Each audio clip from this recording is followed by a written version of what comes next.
With so many options, why choose Arizona State University? For me, the only online option was ASU because of the quality. Their faculty was really involved with their students and care about your personal journey. The dedication to my personal development from my professors, that's been extremely valuable to me. Earn your degree from the nation's most innovative university. Online. That's a degree better. Explore more than 350 plus undergraduate, graduate, and certificate programs at asuonline.asu.edu. I earned my degree online at Arizona State University. I chose to get my degree at ASU because I knew that I'd get a quality education, they were recognized for excellence, and that I would be prepared for the workforce upon graduating. To be associated with ASU, both as a student and alum, it makes me extremely proud, and having experienced the program, I know now that I'm set up for success. Learn more at asuonline.asu.edu. Matt Moscona. I'm very important. After further review. Say it one more time. After further review with Matt Moscona. And here we go. Live from the Mercedes-Benz of Baton Rouge studio. Let's ride! Go!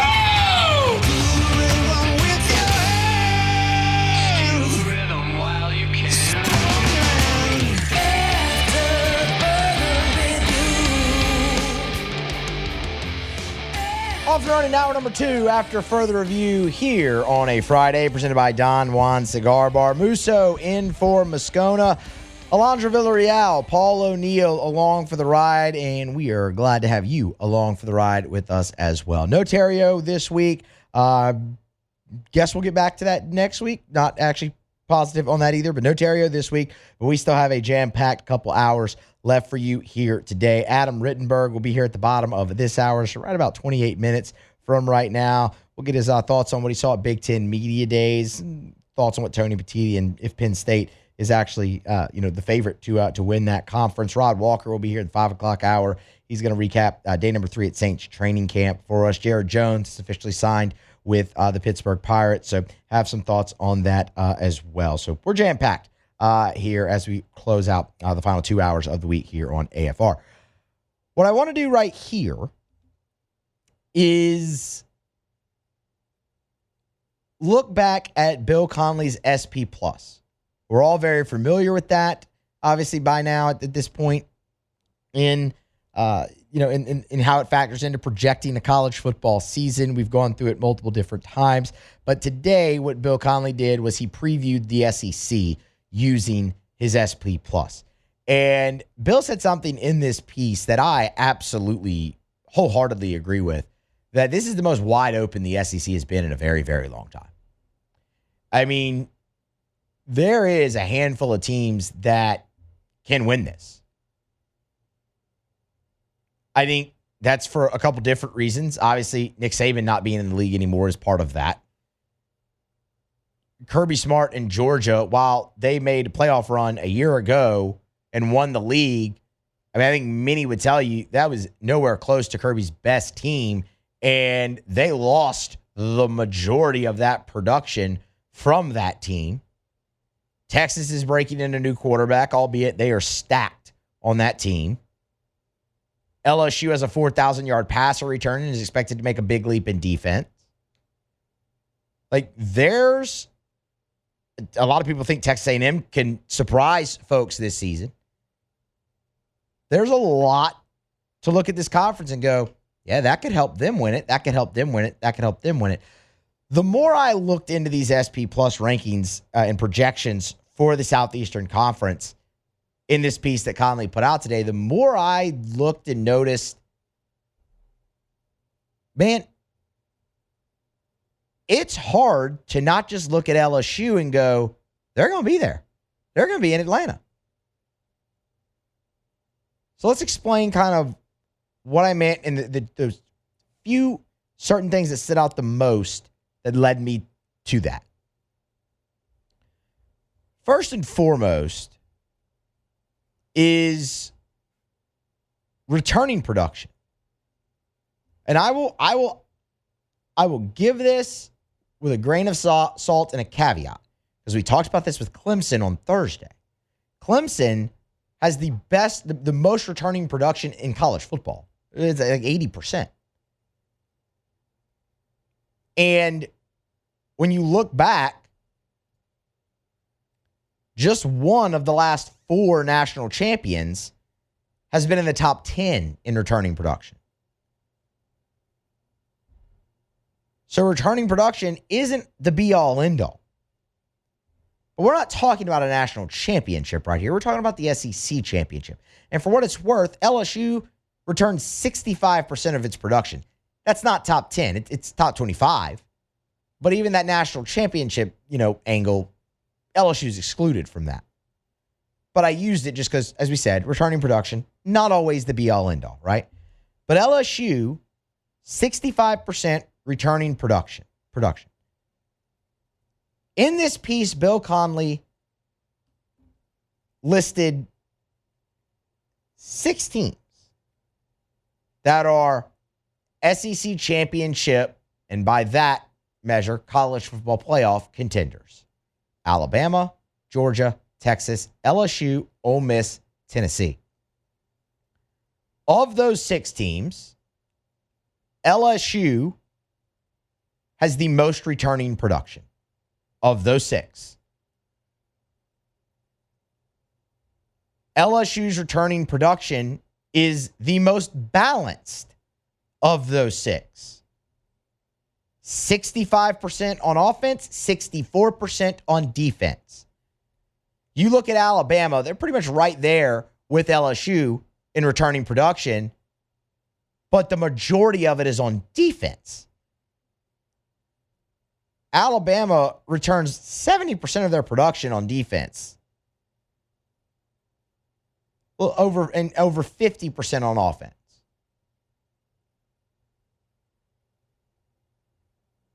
You look at a team like Tennessee, it's also heavily skewed to their defense. Texas, also heavily skewed to their defense. Ole Miss and Georgia, they didn't bring anybody back. The other thing I like, especially with the SP Plus, is it also factors in the transfer portal. LSU is top 5 in the SEC in incoming starts. Starts you're adding to your team in 2025. 134. It's also, out of those 6 teams, the second most. Ole Miss is bringing in 159 starts because they have nobody left. But again, with LSU there, the balance. LSU has 116 starts returning, and they're bringing in 134. 45 of those, by the way, are on the offensive line. The other majority is in the secondary, the 2 spots where LSU really, really needed to address in the portal. You compare that to a team like Alabama, who's returning 162 starts, but they're only bringing in 29. Ole Miss, who's returning only 54 starts, but they're bringing in 159. The balance between returning production and also what you're bringing in for LSU speaks to something we've talked about already a lot this week, and that is the continuity, the chemistry that has been built with this team for the Tigers. LSU ranks 4th in SP Plus when it comes to the SEC. But they have the best offense. Projection. They are projected to have the best offense in the SEC per SP Plus. And by the way, the second best in the entire country. But the big thing's on defense. In Blake Baker's first season as the defensive coordinator, LSU went to 52nd in defensive SP Plus up to 34. The projection this season, 23rd. So you're looking at a team potentially that would have the second best offense per SP Plus in the country and a top 25 defense. And yet, You look at what it says for the win-loss for the schedule, and that's where I go, make it make sense. SP Plus has LSU's win total, 8.5. It has their conference win total at 5.2. Make it make sense. I can't for the life of me see it. SP Plus has LSU strength of schedule 9th. And you know what? A lot of that is Clemson. But Clemson does not factor into you making it to the SEC championship or winning the SEC championship. There are 5 teams that have a higher win total than LSU. Ole Miss, and that, by the way, is by 0.4 of a point, so it's virtually the same. Tennessee, that is by 0.3 of a point, so it's virtually the same. But you look at that and go, okay, LSU probably wouldn't be favored by SP Plus in that ball game. The others are Alabama, Georgia, and Texas. The good news for LSU is they only play 2 of those teams.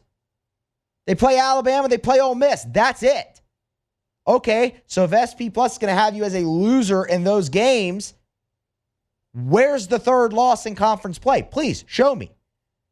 Because LSU's metrics outweigh everybody else on their schedule in conference per this SP Plus. Even if you lose to Clemson, that's still 9 wins. Y'all, all the hype around Florida, South Carolina, Oklahoma. Florida's win total 7. South Carolina's a 7.2. Oklahoma's a 6.9. Florida hasn't won in Baton Rouge since 2016. They haven't beaten LSU in back-to-back seasons since 2008, 2009. I'm supposed to believe LSU's going to lose that game at home. South Carolina's only beaten LSU twice in their entire series history with them. Oklahoma has the hardest strength of schedule in the country. They might be better. That game's on the road. It's tough. But SP Plus at this juncture is going to favor LSU in that game. Where's the other loss? 6-2. That could absolutely get you into an SEC championship game.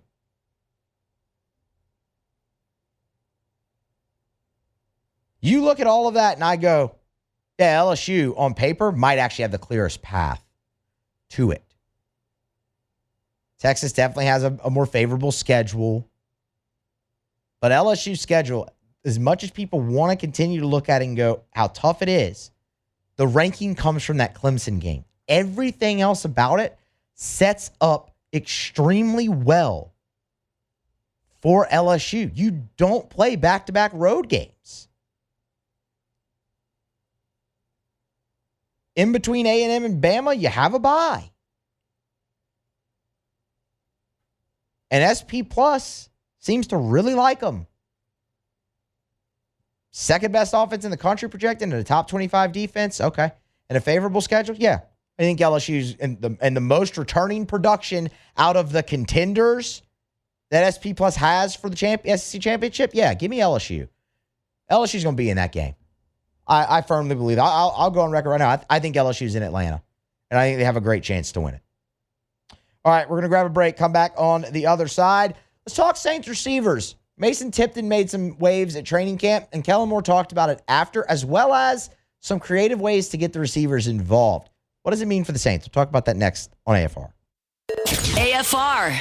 We're brought to you by Clegg's Nursery with 4 locations in the greater Baton Rouge area. Sieg near Airline, LA 16 in Denham. Mid-City on Don Moore, Garden Center on Greenwell Springs. You know those 4 locations, and what an awesome time to get by Clegg's Nursery because they still have every single day shipments of flowers coming in, plants, trees, shrubs. You want to beautify the exterior of your home.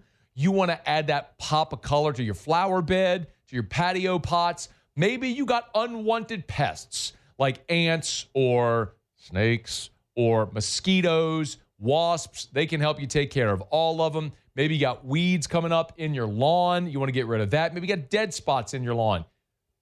The horticulturists, the professionals at Clegg's Nursery have the knowledge, the know-how, the expertise, and all the products you need to win Yard of the Month every month for your whole life. Guaranteed. Actually, I can't back that up. You have to do some of the work, too. It's Clegg's Nursery. After further review with Matt Moscona, presented by Don Juan Cigar Bar. As we get on down the road, remind you about South Point Volkswagen, airline just north of Highland, and southpointvw.com. New and certified pre-owned in Baton Rouge and online at southpointvw.com, southpointvw.com. You know, one of the things that's really worth stressing when I tell you all the time about why I love driving a Volkswagen. Remember, at South Point Volkswagen, their vehicles are manufactured right here in the US of A. So you get the great German engineering, safety features, performance, all of it, without the cost and the benefit of supporting American jobs. But even more importantly right now, as people talk about tariffs and rising costs and all that stuff, these vehicles are manufactured in the US of A, so you don't even have to worry about the tariffs and all that conversation. So another benefit of shopping at South Point Volkswagen, Louisiana's largest volume Volkswagen dealer, and they're awesome people as well. Volkswagen, so much it's a culture, it's a vibe, it's fun to drive, and they're fun to deal with as well. Airline just north of Highland, South Point Volkswagen. All right, while the quarterbacks had one of their best days, or not one of, while the quarterbacks had their best collective day at Saints camp on Friday, one other guy that really stood out and reaped the benefits of that was Mason Tipton. You'll remember Mason Tipton with the Saints last year as a rookie. He was an undrafted guy out of Yale, made the team, and played sparingly, but in camp was sort of a camp darling, really, in 2024. Put forth really good effort, really good numbers and all of that throughout training camp and preseason. It just didn't necessarily translate over to the regular season. That was a bummer because obviously the Saints needed help at receiver with Shaheed getting injured, Olave getting injured, and missing the bulk of the year. I mean, remember, you had to go out there and get Marquez Valdez-Scantling, which was a great pickup, actually, for New Orleans a year ago. But when you look at it for Tipton, he ended up playing, all told, 11 games, one start. He was targeted 26 times, caught 14 of them for 99 yards, and did not find the end zone. Based off of some of the flashes you saw on camp, you expected a little bit more. Well, today, he was kind of back to that level of production, whether it was Jake Haener throwing him the ball, even getting some run with the first team, whether it was Spencer Rattler throwing him the ball as well. I mean, the play that everyone really talked about was the deep ball that Rattler threw to Tipton. He's a guy with a lot of speed and pretty reliable set of hands. Kellen Moore said as much when he was asked about the big day that Mason Tipton had. He's an excellent player. I love his work ethic. I love the detail that he plays with. He's done an excellent job out there today. You know, he certainly had a couple opportunities. He took advantage of it. So he's been really, really reliable. Kellen Moore was also asked, this is number 4, Alondra, how Mason Tipton fits into what is a crowded wide receiver room for the Saints. I think he's certainly got juice. He's got the ability to separate from guys. Again, he's a really smart player, which I think is really, really important when you start moving guys around and all that sort of stuff. His ability to understand all those different pieces is really critical. So he's done a really good job, and he'll compete just like all of them. He'll compete just like all of them. He'll go out there, put forth his best effort. He's been reliable. All of those things are great. But all of those things were also said a year ago. So how does Mason Tipton carry the training camp performance? Obviously, look, it's year 2. You make a year 1 to year 2 jump, right? How does he carry that from camp into the regular season in 2025? You just continue to build. You're going to have opportunities in training camp, you're going to have opportunities in preseason, and then once the season comes, those opportunities will present themselves. And so, he's continued to head in the right direction. Been really impressed by him. It's interesting with a guy like Mason Tipton because he's in the same boat as a lot of guys in this Saints wide receiver room. They're all very similar. The Saints, they have a bunch of guys that do the same thing, and they can do it really well. While the Saints don't have a lot of size, the Saints have a lot of speed at the wide receiver position. Mason Tipton, absolutely part of that. Rashid Shaheed, absolutely part of that. Chris Olave's got some wheels. Obviously, you bring in Brandon Cooks, right? It's a lot of the same guy. And with that, you've seen so far in training camp, Kellen Moore calling plays that get the wide receivers involved in multiple different ways, not just in the passing game. You've seen end arounds. You've seen reverses. They're putting the ball in the hands of these speedy guys, trying to get them in space and letting them go make plays. And Kellen Moore was asked about that really towards the end of his media availability today about finding other ways to get the ball to the wide receivers, and if those reverses, those end around, are something they want to bring with them to the regular season.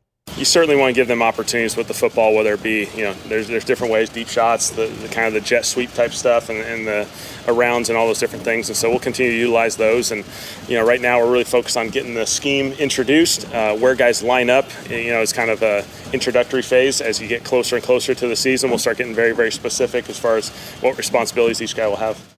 Scheme's still being introduced, but they're already trying to get creative. And that's one of the things that I love most about Kellen Moore coming in. I mean, this feels like you're going to have the most diverse and dynamic offensive just scheme and structure since Sean Payton was the head coach of the New Orleans Saints. No disrespect, obviously, to early in the year, a year ago with Clint Kubiak, but this just feels like it's on a whole different level. And I love the end of that answer as well, because it drives home something that we've just heard from the players about Kellen Moore, from anyone who's played with Kellen Moore, played for Kellen Moore, his ability to adapt his offense to what he has at any position on that side of the ball. And I think, again, you're seeing that right there early in camp. Even when they're still trying to get the system and figure out where everyone's going to line up and whatnot, you're seeing end arounds, jet sweeps. You're seeing reverses, all of those things, because, man, speed at wide receiver might be the greatest weapon that this team has on the offensive side of the ball, and he's already figuring out ways to use that. I think that is absolutely fantastic, and the Saints offense feels like it has a chance, maybe not in 2025, but going forward, to be really, really dynamic because of that under Kellen Moore. And that is exciting. All right. We are going to grab a break. Come back on the other side. Big Ten Media Days, they are in the books. ESPN's Adam Rittenberg, he was there all week, put out a bunch of content on ESPN.com. We'll get his biggest takeaways from the week out in Las Vegas for Big Ten Media Days next here on AFR. AFR. Get Gordon and get it done. Gordon McKernan Injury Attorneys. If you've been injured and it's not your fault, do what injured people in Louisiana have done for more than 30 years. Call Gordon McKernan Injury Attorneys. 888-8888. It's all 8s. 888-8888. I don't even need to give you the area code, because no matter where you are in the state, it doesn't matter. Just dial 888-8888 for Gordon McKernan Injury Attorneys. Gordon does an awesome job, man. He's a great person. They've been so invested in our communities with all the charitable and service work that they do. They give back into the communities that they represent, no matter what time of year. If it's the bike giveaway for kids around Christmas time, if it's the laptop giveaway around back to school time, if it's the charitable work they do during October for Breast Cancer Awareness Month, they're always involved in the community. We tell you all the time, of course, about the G Team and what Gordon's done with NIL and the opportunities that he's afforded student athletes. Just a great, great community partner. If you've been injured, you need representation, go to getgordon.com. That's getgordon.com. Get Gordon and get it done. After further review with Matt Moscona, presented by Don Juan Cigar Bar. Alondra, I'll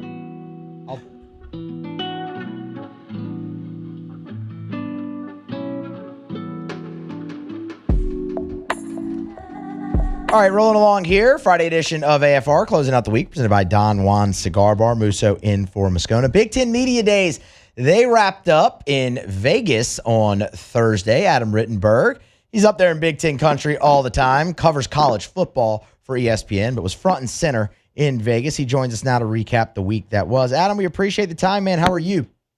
I'm doing great. Thanks for having me on. Absolutely. How was Vegas? It was good. It was a little bit different having media days so far from the major Big Ten footprint. Vegas does a good job of putting on events, but I don't think it's going to be back. I think this is something that will return to the Midwest in 2026, I guess. It just didn't have the juice and the setting that I think other media days had, but it was functional. I got what I needed, so it was a good 3 days in Vegas. There you go. All right, let's talk a little bit about it. Tony Petitti, let's just start there. He had a lot to say over the course of 4 days, especially with his opening remarks. What was your biggest takeaway from the Big Ten commissioner?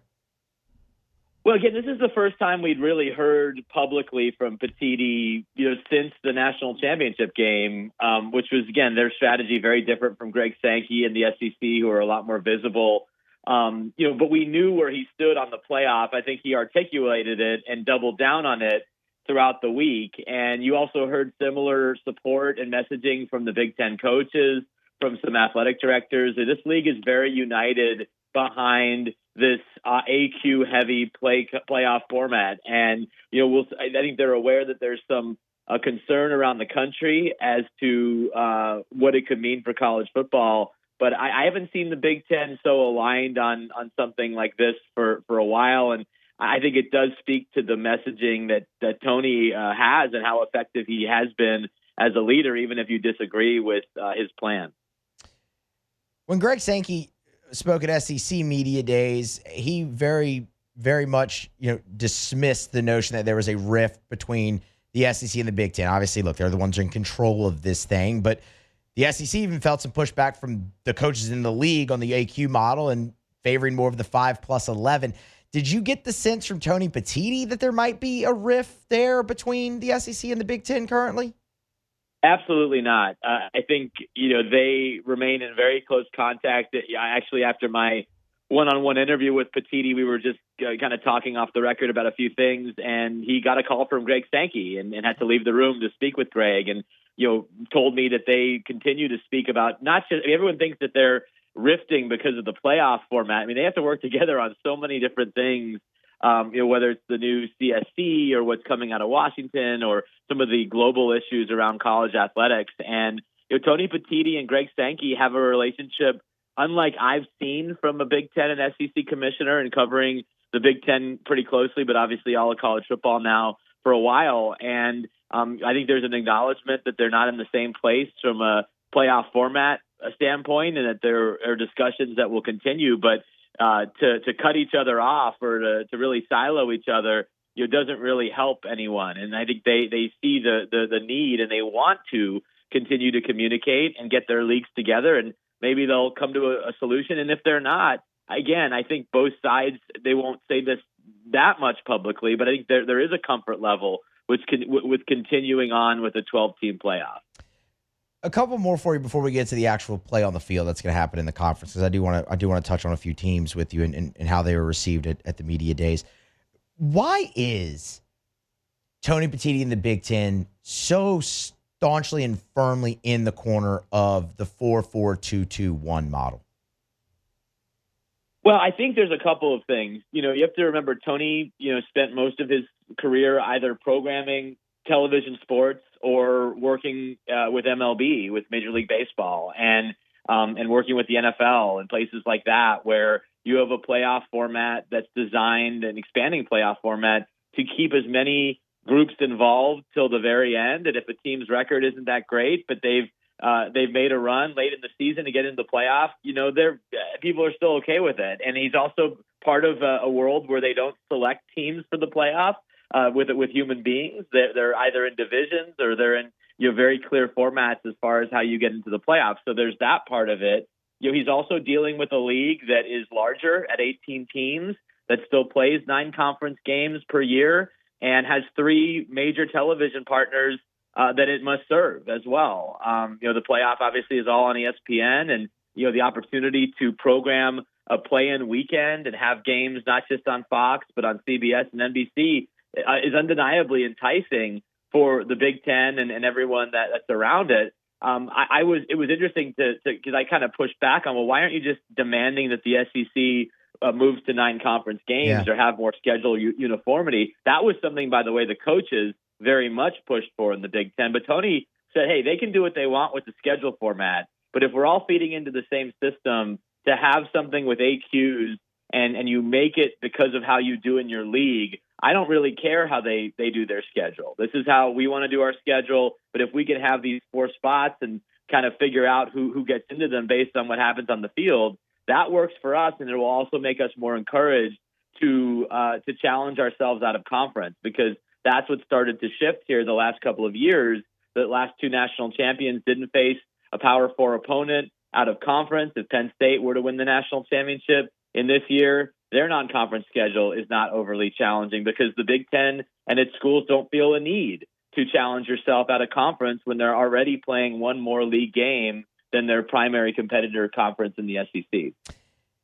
The schedule comments were they were received down here. Don't know if they were well received. I don't know if anyone ruffled as many feathers around these parts as Kurt Signetti did, but we'll see. We'll let it play out on the field. Let's talk about the field a little bit. Adam Rittenberg is our guest on Twitter X at ESPN Rittenberg. He's recapping Big Ten Media Days. You mentioned Penn State there. Penn State is getting a lot of hype nationally as the favorite in the Big Ten and a legit championship contender. Were they received that way during media days as well amongst the Big Ten media? Well, I think there's certainly an understanding that Penn State's set up with its roster to make another push. They got to the Big Ten championship game. They got to the college football playoff semifinal. They were on the doorstep of reaching the national championship game and ultimately fell short to Notre Dame. And you look at who they have coming back. They're the only playoff semifinalist team that returns a quarterback in Drew Aller. They return an outstanding running back combination. They have a really good offensive line. A lot of standouts are back on the defensive side. But I think anyone who covers the Big Ten, for any sort of period of time, you're going to also look to Ohio State, just because they always have the talent level. They're always in the mix nationally. And, with a guy like Jeremiah Smith there, who was in Vegas, Caleb Downs, arguably the 2 best players in college football, or certainly the best offensive and defensive players in the country. You can't deny what Ohio State has. And then Oregon won this conference last year. They were the only team to go 13-0. We forget. And they're a team that also is one that merits some national consideration. But I think there's an understanding that, hey, if it's not now for Penn State, is it ever going to happen for them with James Franklin as their coach? It does kind of feel like that, doesn't it? Kind of like now or never type deal there. You mentioned Drew Aller as the only playoff semifinalist that returns a quarterback. That's actually where I wanted to go next as well. What was the conversation like around the league's quarterbacks at media days? Because, man, when you look at the top of that league, there's Penn State with Drew Aller, but you got a new quarterback at Ohio State. You'll have a new quarterback at Michigan. You'll have a new quarterback at Oregon. What kind of is the feel for the quarterback depth in the league as a whole?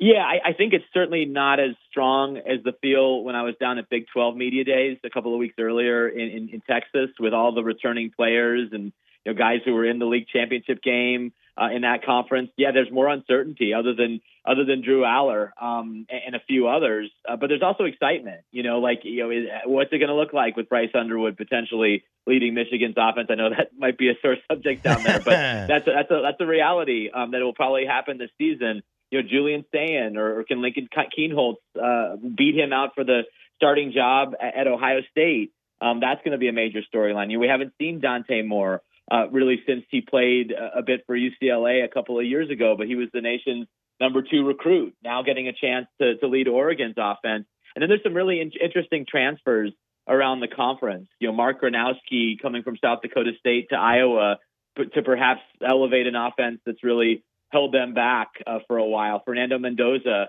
coming to Indiana from Cal, one of the top prospects in the country from a transfer standpoint, taking over for Curtis Rourke and an Indiana team that obviously made the playoff last year. Luke Altmaier is one of those returning players. And then you've got Nico Iamaleava, who was at Media Day. I give UCLA a lot of credit for bringing him there, who's going to be part of this UCLA team. So I think the transfer group is almost as interesting or more interesting than the relatively small group of returning starters in the league. How was the Iamaleava conversation at Media Days?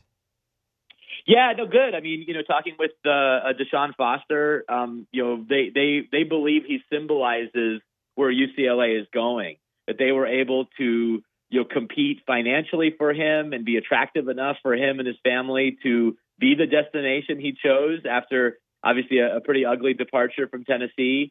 And, I think, again, they know he's the story, so let's put him out there. And he did a lot of interviews and he spoke and kind of gave his side of things, whether you want to fully believe that or not. I think it's important to give him that platform. But UCLA believes that they are turning a corner with who wants to be there and the enthusiasm around that program.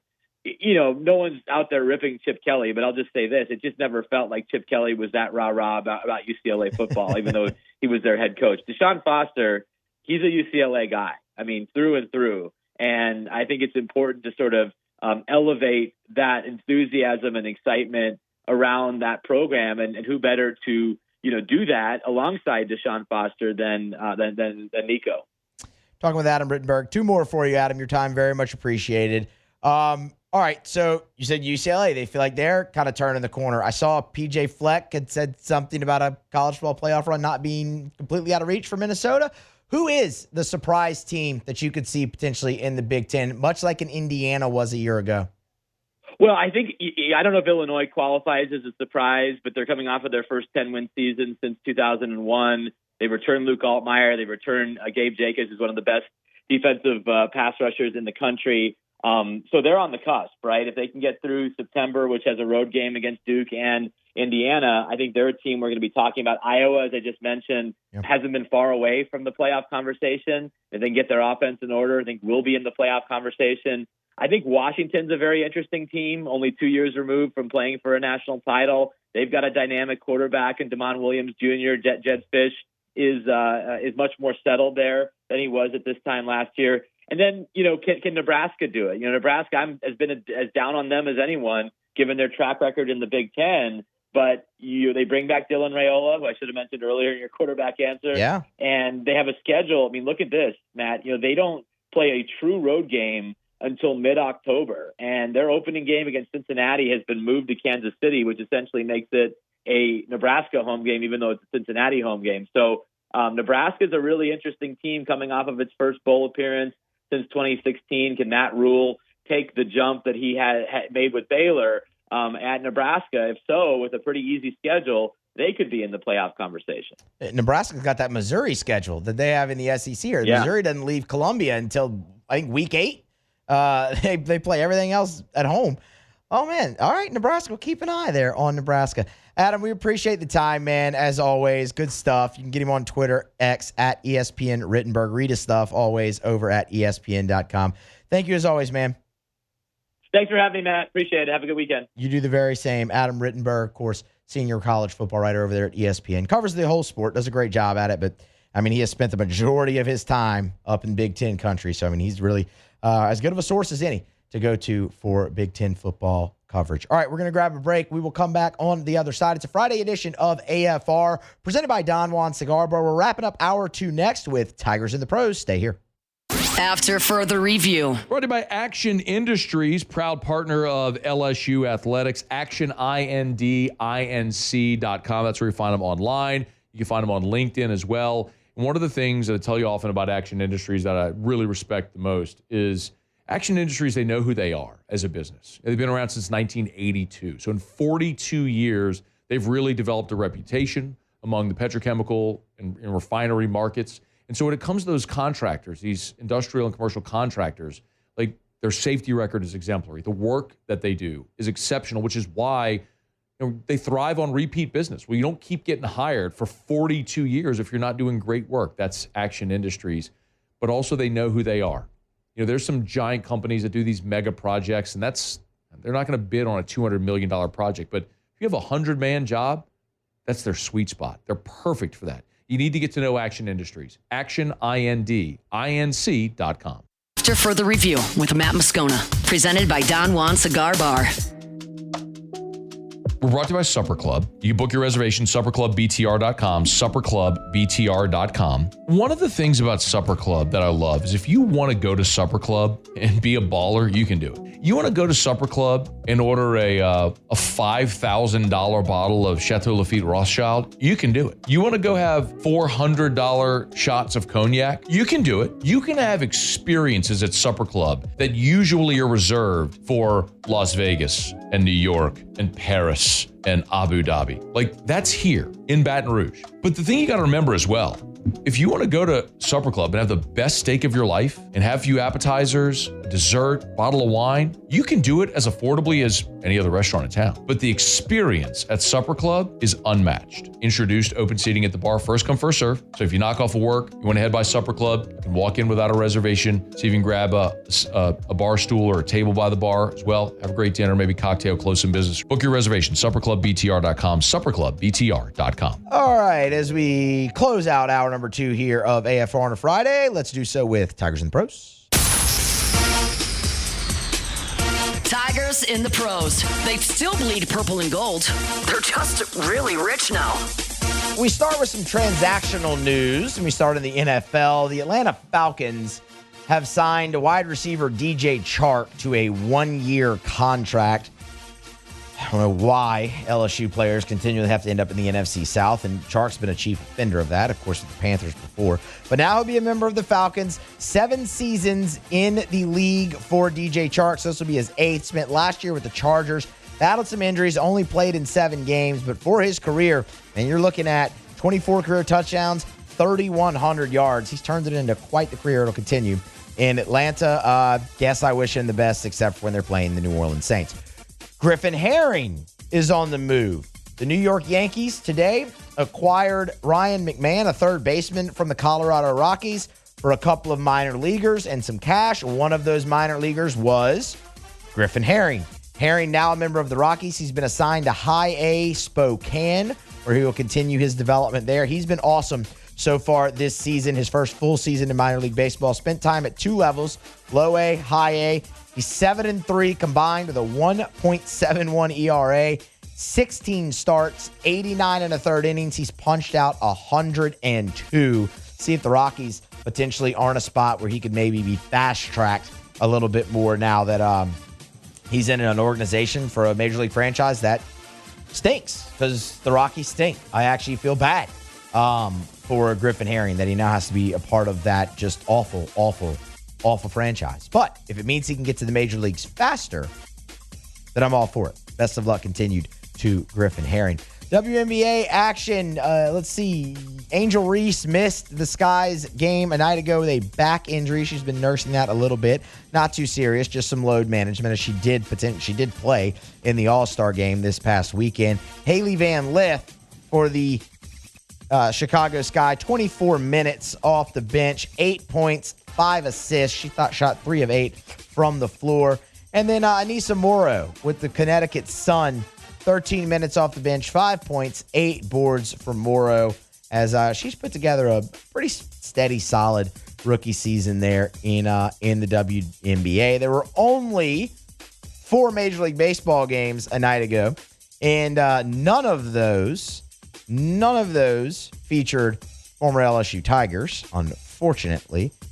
But you do have a full slate, obviously, here tonight, where you'll see Alex Bregman, you'll see Josh Smith, Jake Fraley, all those guys, maybe Grant Taylor, Cole Henry, all in action tonight across Major League Baseball. The one other transaction, I have some thoughts on it a little bit later in the show, but we'll go ahead and throw it in here now. Jared Jones did officially sign his 9th-round contract with the Pittsburgh